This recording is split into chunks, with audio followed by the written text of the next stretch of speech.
할렐루야. 귀한 주일 오후 예배에 나오신 여러분을 예수님의 이름으로 환영하고 축복합니다. 옆에 계신 분에게 이야기해 주시겠습니까? 오늘따라 얼굴이 별나도 밝아 보이요.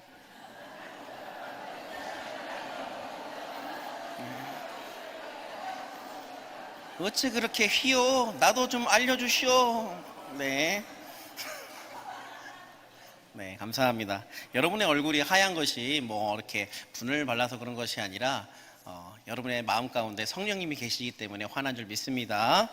네, 말씀을 전하기 전에 제가 먼저 양해의 말씀을 드리려고 합니다. 제가 평상시 말씀을 전할 때에 이 말하는 속도보다 오늘은 조금 빨리 말하려고 합니다. 왜냐하면 오늘 말씀의 내용이 조금 길어요. 그래서 이걸 또 중간에 어느 부분에서 잘라서 말씀을 드리기에는 또 내용 전달이 잘 안 될 것 같기 때문에 내용은 그대로 살리되 제가 조금 빨리 말씀드린다라는 것 양해해 주시면 대단히 감사하겠습니다. 자, 그럼 지금부터 시작하겠습니다. 자, 오늘 본문은 24장 1절부터 이렇게 시작합니다. 아브라함이 나이가 많아 늙었고 여호와께서 그에게 범사에 복을 주셨더라. 여러분, 하나님이 일찍이 아브라함에게 나타나셔서 아브라함이 젊을 때 나타나셔서 복을 주시겠다, 내가 너에게 복을 주겠다라고 말씀을 하셨어요. 그런데 그 약속이 이루어지는 때가 언제죠? 아브라함이 다 늙고 힘이 없었을 때, 이제는 내가 나의 의지로 죄를 짓기도 힘들 때, 육체의 힘이 다 떨어졌을 때, 그때 하나님께서 나타나서 복을 주셨다는 거죠. 이제 아브라함은 그의 인생 마지막 막바지에 있습니다. 이제 그에게 남은 것은 아들 이삭밖에 없어요. 사랑하는 아내가 먼저 죽었습니다. 미인은 박명이라고 하는데 이 사라가 굉장히 아름다웠다라고 말하지 않습니까? 네. 자, 그래서 먼저 죽었습니다. 자, 그런 의미에서 저도 얼마 안 남은 것 같습니다. 네. 이제 아브라함은요, 자기 인생에서 마지막으로 해야 할 이 숙제를 하려고 합니다. 바로 자기 아들 이삭을 장가 보내는 일이었어요. 그런데 그 일을 누구에게 시키냐면 자기의 모든 재산을 맡아서 관리하는 늙은 종에게 이 일을 맡기게 됩니다. 이 늙은 종은 어느 날 아브라함이 자기를 부르고 자기에게 여태까지 들어보지 못했던 사뭇 까다로운 명령을 내리는 것을 듣게 됩니다. 3절, 4절 말씀에 보니까 내가 너에게 하늘의 하나님 땅의 하나님이신 여호와를 가리켜 맹세하게 하노니 너는 내가 거주하는 이 지방 가나안 족속의 딸 중에서 내 아들을 위하여 아내를 택하지 말고 내 고향 내 족속에게로 가서 내 아들 이삭을 위하여 아내를 택하라. 정신없으시죠? 네, 아브라함이 이토록 편하지 않은 참 어려운 미션을 이 종에게 주는 이유는 그냥 그가 살고 있는 그 가나안 땅, 그 땅에서 괜찮은 자매를 구해도 되는데 굳이 고향 친척 중에 있는 어느 한 자매를 아내로 삼아야 한다라고 고집을 피우는 이유는 그것은 하나님께서 아브라함에게 주신 약속이기 때문입니다. 이것이 바로 종의 주인인 아브라함과 하나님 사이에 있었던 약속이에요. 종은 그저 순종할 따름이지요. 그러나 종은 또 이 미션을, 이 숙제를 성공해야만 합니다. 순종해야 하고 성공해야 하는 이 두 가지의 압박이 종에게 있었어요. 순종해야 하는 이유는 그가 종이었기 때문이었고, 성공해야 하는 이유는 아브라함이 이미 많이 늙었고 이제는 거동이 많이 힘들어졌기 때문입니다. 내 주인의 명령이기 때문에 나는 순종을 해야 합니다. 이 종은 자신이 수행해야 하는 이 부담스러운 숙제 앞에서 자신이 할 수 있는 일이 기도밖에 없다라는 것을 알았던 모양입니다. 그래서 그는 이렇게 12절 말씀에 기도하고 있어요. 같이 한 목소리로 읽어주시기 바랍니다. 그가 이르되 우리 주인 아브라함의 하나님 여호와여 원하건대 오늘 나에게 순조롭게 만나게 하사 내 주인 아브라함에게 은혜를 베푸시옵소서. 네, 이렇게 기도를 합니다. 그리고 또 기도를 하는 것뿐만 아니라 하나님께 어떠한 사인을 하나 구해요. 그것이 무엇이냐면 이제 내가 이 주인의 고향 마을로 가서 우물 곁에서 사람들을 기다릴 텐데 누군가 한 명을 보고 그 여인이 오면 나에게 물을 주시오 라고 이렇게 말을 할 텐데 그 자매가 드십시오라고 말하는 것뿐만 아니라 내가 부탁하지도 않은 내가 같이 데리고 온 이 낙타에게도 물을 주는 자매면은 하나님이 보내주신 자매인 걸로 알겠습니다 라고 이렇게 사인을 달라라고 말을 해요. 이 종은 자기의 인생 경험에서 나온 노하우를 먼저 내세우지 않고 기도를 먼저 한 후에 자기가 판단할 수 있는 자신만의 기준을 이렇게 해도 되겠냐고 여쭤보고 있는 겁니다. 하나님의 지혜와 이 종의 연륜에 인생의 연륜이 만나는 순간입니다. 자, 드디어 종이 그 땅으로 갔습니다. 그래서 기도한 대로 한 여인에게 물을 달라라고 말을 했어요. 아무 여인에게나 물을 달라라고 말하지 않았습니다. 성경에 보면 아리따운 여인에게 물을 달라라고 말을 했다고 해요. 아무나 물 달라고 한다면 하면 안 됩니다. 물 받다가 혹서 물 뿌릴지도 모릅니다. 물을 달라고 요청하는 이 여인은 예쁘고 또 공손하게 생긴 그런 자매에게 물을 달라라고 요청을 했죠. 자, 그랬더니 이 여인이 내 주인이여 드십시오 라고 말을 했습니다. 여기서 이 여인이 이 종에게 내 주인이여 라고 말했다라고 해서 이 종이 이 여인의 실제로 주인이었다라는 것이 아니라 어른들에게 쓰는 이 고대인들의 습관적인 말투입니다. 그런데 이 여인이 물을 주고 제가 당신의 낙타에게도 물을 주겠습니다 라고 이렇게 이야기하는 거예요. 여러분, 종이 얼마나 흥분했겠습니까? 내가 바로 이러한 여인을 구했는데 하나님께서 첫 번째 만난 여인이 바로 이 여인이 되게 하시는구나.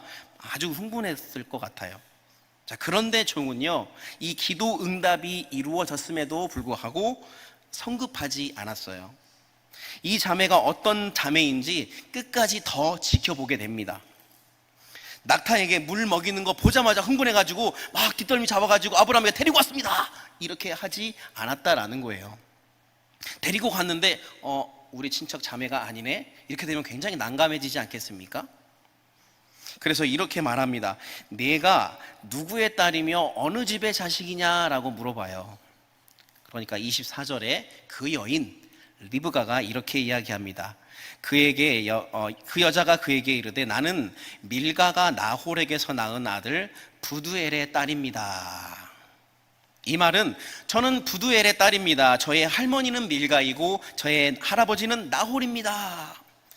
이 종은 이제 더 이상 흥분을 감출 수가 없습니다. 왜냐하면 창세기 11장 마지막 부분에 성경이 무엇이라고 말하고 있냐면 데라의 후예를 설명할 때에 데라의 자식이 셋이 있는데 아브라함과 나홀과 하란이 있었다라고 이야기합니다. 따라서 이 종은 아브라함의 형 혹은 아브라함의 동생이었을지 모르는 그 사람의 이름을 듣는 순간 하나님께서 나에게 오늘 내가 기도한 대로 일을 순적하게 이루어 주시는구나 라고 깨닫게 된 거죠.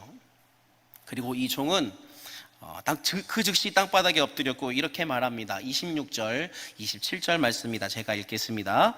이에 그 사람이 머리를 숙여 여호와께 경배하고 이르되 나의 주인 아브라함의 하나님 여호와를 찬송하나이다. 나의 주인에게 주의 사랑과 성실을 그치지 아니하셨사오며 여호와께서 길에서 나를 인도하사 내 주인의 동생 집에 이르게 하셨나이다 하니라. 아멘. 여러분, 우리는 이 말씀을 아무렇지 않게 읽고 또 듣고 있지만 그 당시에 아무런 어떤 방송 장비나 어떤 구인 광고를 낼 수 없는 그런 상황에서 그 시대적인 배경을 우리가 생각해 보았을 때 이것은 마치 이런 것과 같은 거예요. 내가 길거리에 나가서 음료수 하나만 주세요라고 말했는데 그 매점에서 음료수를 내게 건넨 사람이 어렸을 때 헤어졌던 형인 것과 같은, 이해가 안 되십니까? 네, 바로 이런 아주 말도 안 되는 그런 상황이 일어난 거예요. 종은 주인의 마지막 소원인 이 아들 장가 보내기를 위한 마지막 숙제를 수행하기 위해서 기도로서 이 일을 수행하게 됩니다. 더 정확하게 말해서 하나님이 그것을 이루어 주신 것이죠. 이것은 하나님이 아브라함에게 주신 약속, 너와 내 자신에게 이 땅을 주시겠다고 하신 그 약속이 이루어지는데 결정적인 역할을 하는 사건이 됩니다. 아브라함의 종으로 인해서 아브라함에게 주신 하나님의 약속이 이루어지는 순간이에요. 여러분, 이 종의 이름이 바로 엘리에셀입니다. 엘리에셀이라는 이름의 뜻은 나의 도움은 하나님이시다라는 뜻인데요. 특별히 이 엘자가 들어가는 것은 하나님을 뜻합니다. 그런데 그 당시의 엘은 우리가 알고 있는 우리 하나님 엘을 의미하는 것이 아니라 어떤 굉장히 능력이 있는 전능한 신의 이름을 가지고 엘이라고 불렀고, 사람 이름에 그 엘을 붙였다라는 것은 그가 그 신이 허락하는 어떠한 전능한 힘의 능력대로 살아가기를 바라는 부모의 기대로서 그 이름에 엘이라는 이름을 갖다 붙였다라는 거예요. 따라서 엘리에셀이 어떻게 이런 이름을 갖게 되었는지, 그리고 이 엘리에셀이 어떻게 아브라함 집에 종으로 오게 되었는지를 성경은 자세히 설명하지 않습니다. 다만 그가 다메섹 출신이라는 것을 알려줍니다. 다메섹이 언제 나타나냐면 아브라함과 롯이 헤어졌을 때, 롯은 에덴 동산과 같았던 소돔과 고모라 땅으로 롯이 갔지요. 너무나 아름다워 보여서 그곳으로 갔습니다. 그랬는데 아니나 다를까 그곳은 악이 창궐하는 도시였고 전쟁이 일어났습니다. 그래서 롯이 잡혀갔다라는 소식을 아브라함이 듣고 자기 집안에 있는 318명의 이 군사들을 뽑아서 롯을 구출하러 가지요. 성경은 아브라함이 롯을 구하러 갔을 때 다메섹 북쪽 지방까지 진입했었다라고 말합니다. 혹시 그때 이 다메섹에서 돌아오면서 수많은 전리품을 가지고 왔을 때에 이 다메섹 사람 엘리에셀도 데리고 온 것이 아닐까라고 학자들은 추측을 하고 있습니다. 하나님은 아브라함에게 늘 똑같이 한 가지 약속만 주셨어요. 그것이 무엇이냐면 너에게 자녀가 엄청나게 많을 것이다. 바다의 모래알처럼 하늘의 별과 같이 엄청나게 많은 자녀를 너에게 줄 것이다. 그러나 여러분 잘 아시다시피 이 아브라함은 그 약속을 잘 믿지 못하게 됩니다. 왜 그러냐면 자기 아내와 자기 사이에 아이가 없었기 때문이죠.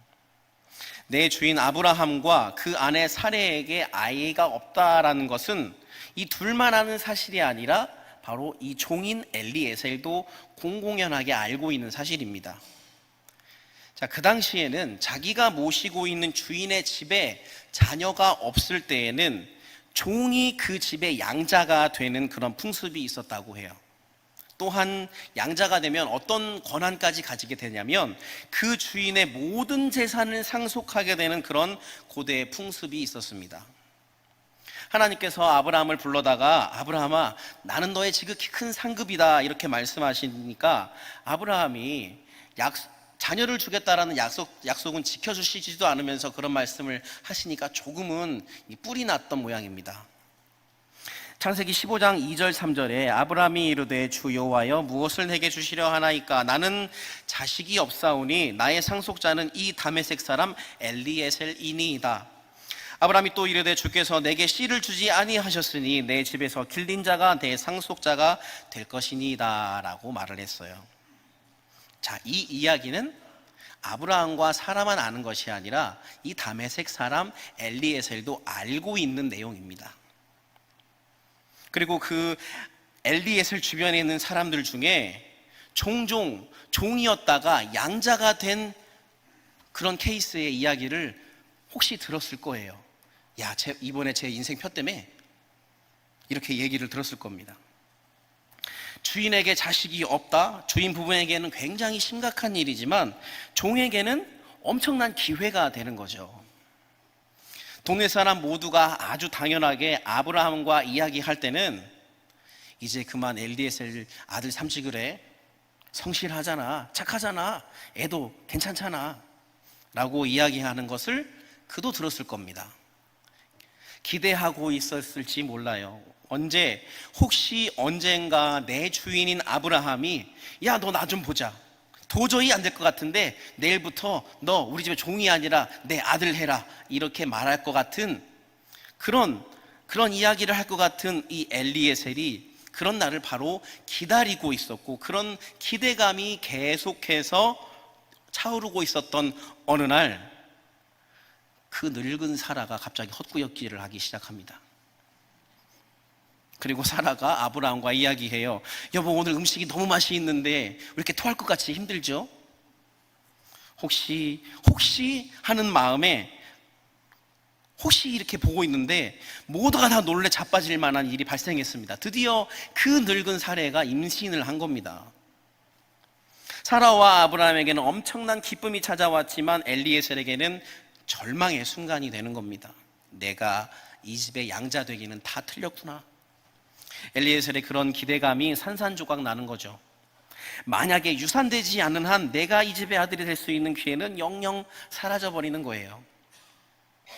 시간이 지나서 엘리에셀은 이삭이 태어난 것을 보게 되었고 잔치를, 종이기 때문에 그 잔치를 준비하게 됩니다. 내 자리가 될 수 있었던 그 자리, 그 잔치의 주인공이 이삭이 되는 것을 그는 받아들여야만 했어요. 시간이 흘러 아브라함도 종도 늙었습니다.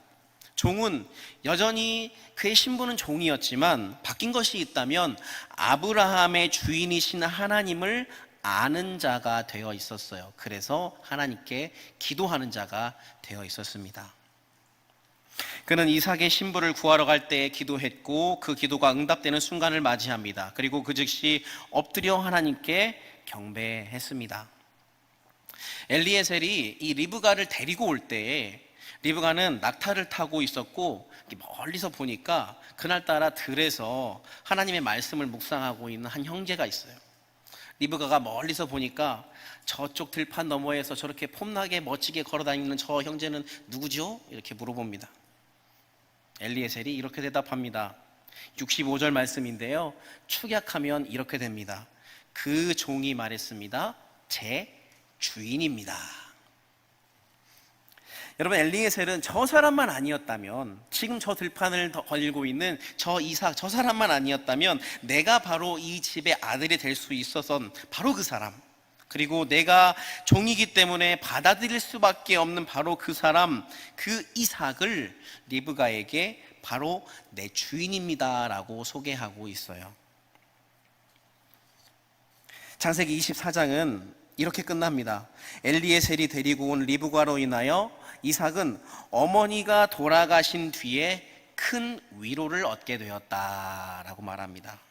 어머니를 잃고 힘들어하던 이삭에게 리브가는 하나님이 주신 선물이었던 겁니다.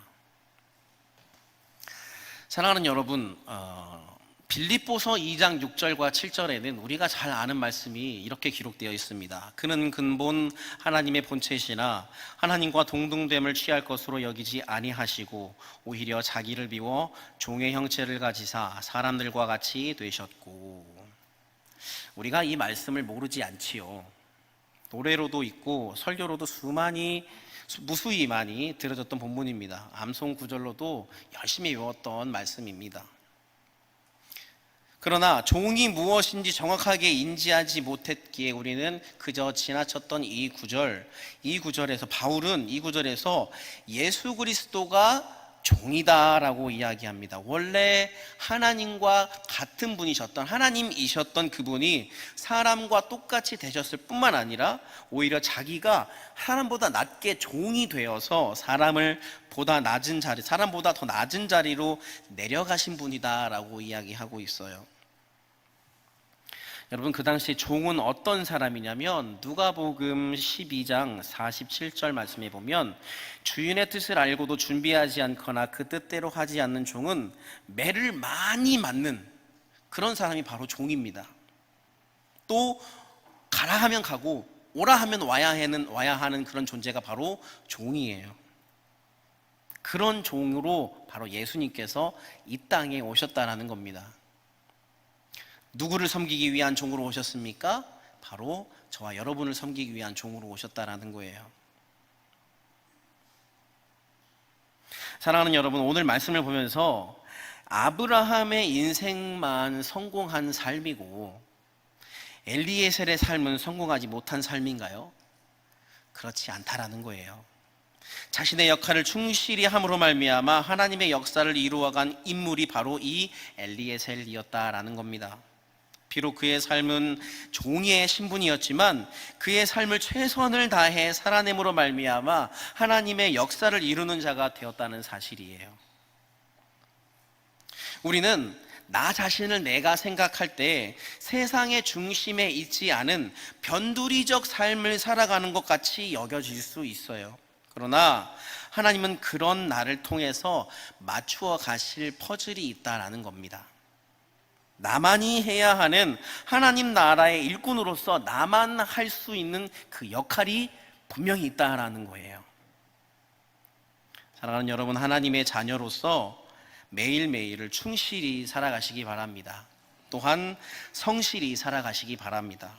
하나님은 그런 저와 여러분을 통해 우리 광민교회를 보다 아름다운 주님의 교회로 이루어 가실 것입니다. 또한 하나님의 나라를 우리 가운데 이루어 가실 것입니다. 기도하겠습니다. 살아계신 아버지 하나님, 오늘 자신의 삶의 자리에서 최선을 다해 살아갔던 한 명의 종 엘리에셀을 통하여서 아버지 하나님께서 그의 역사를 이루어 가시는 것을 우리가 보게 되었습니다. 살아계신 아버지 하나님, 우리는 인생을 살아가면서 때로는 내가 세상의 중심에 있지 못하고 늘 힘들고 괴롭고 변두리적인 삶을 살아가는 모습을 봄으로써 마음속에 괴로움이 혹시 있지 않았는지 나 자신을 돌아보게 하여 주옵소서. 아버지, 우리는 내 삶이 비록 힘들다고 할지라도 괴롭다고 할지라도 그 모습을 가운데서 아버지께서 나에게 허락하여 주신 나만이 할 수 있는 아버지께서 맡겨주신 역할이 있음을 우리가 말씀을 통해 깨닫게 해주시니 감사합니다. 아버지, 오늘 하루도 주님 앞에서 충실된 자로, 성실한 자로 신실하게 살아가는 우리 모두가 되게 하여 주옵소서. 감사를 드리며 살아계신 예수 그리스도의 이름으로 기도합니다. 아멘.